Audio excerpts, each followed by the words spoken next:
Welcome back to For All Humans. Today we're going to be talking about Islamic art.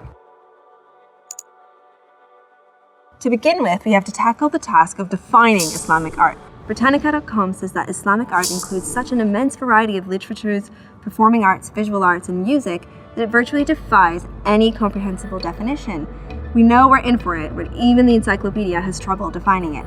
Now, there are those out there who might say that there is no such thing as Islamic art, or those who think that art is not even allowed within the parameters of Islamic faith. Well, those people will be wrong on both counts. The confusion comes from something called anachronism, which refers to the prohibition of creating an image that has a likeness to any sentient being, but especially of God, prophets, and saints. However, we know that there are many artistic outpourings that do not involve portraits or recreations of people, so the idea that all art is forbidden is deeply reductionist. Don't be that person. Second, while some practitioners of Islam do favor anachronism, many do not. A research article by Dr. Ismail Al-Ghorsuganchi says that Islamic anachronism has been a subject of theological debate in the culture of Islam for more than a millennium, and it still is. So while figures are often absent from specifically religious artwork, they're frequently found in other areas of Islamic art. In regards to prophets, Muslims love and respect all of them equally, yet we believe they are human and not divine. Glorious to God, and no human beings are glorified through Islamic artwork, especially in a manner that confuses their power with God's. In regards to depictions of God, in chapter 42, verse 11 of the Quran, God says, "There's nothing like unto him." Muslims cannot portray God with human features or in metaphorical ways such as forms of energy. Our creativity and imagination are limited to what we witness and sense. This brings up an important point. The expression Islamic art is a little misleading, as it gives the impression that Islamic art is by nature religious. This isn't necessarily the case. According to a teaching packet published by the National Gallery of Art in Washington, Islamic art has few exclusively religious symbols comparable to the Christian cross. Its makers and its patrons might be Muslim or not. While Islamic art might make use of Quranic verses, and some of its most famous examples can be found on the walls of mosques throughout the world, religious use is only one aspect of Islamic art. An essay by Dr. Elizabeth Macaulay Lewis says that in today's terms, Islamic art describes all of the arts produced in the lands where Islam was the dominant religion or the religion of those who ruled. Some of the difficulty that the Western world has in identifying and defining Islamic art comes from the human tendency to make comparisons. Islamic art is frequently compared to Western art with a similar expectation of form and style, without taking cultural significance or actual skill into consideration. According to Dr. Ghorsuganchi, many scholars believe that the incompatibility between Western and Eastern concepts of art is a problem to be solved. In this approach, it is assumed that there is one uniform path humans have to follow.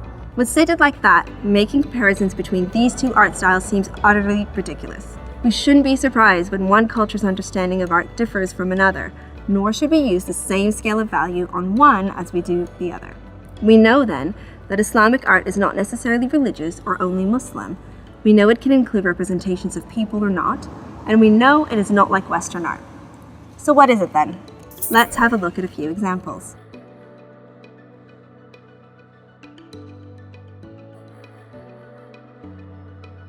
Calligraphy is one of the most highly prized forms of Islamic art. While not exclusive to Islamic culture, the Victoria and Albert Museum notes that Islamic artists use calligraphy in astonishingly varied and imaginative ways, which have taken the written word far beyond pen and paper into all art forms and materials. For these reasons, calligraphy may be counted as a uniquely original feature of Islamic art.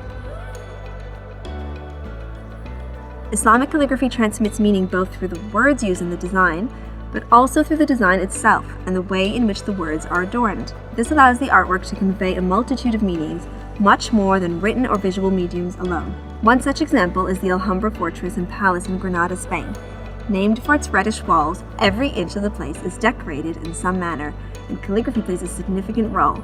Along many of the arches, pillars, and walls is the phrase, "Only God is victor," as well as many poems by various court poets. In fact, according to the official website, many of the arches are false arches that do not actually serve to support the structure, but are there as decorative pieces, offering more space to calligraph.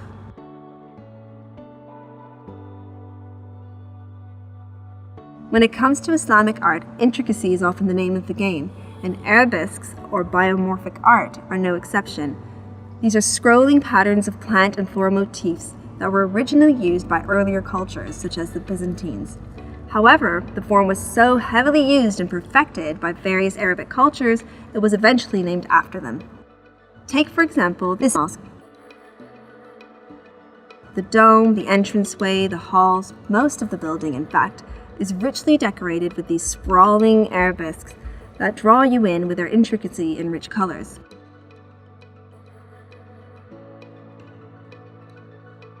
Geometry is one of the defining characteristics of Islamic art.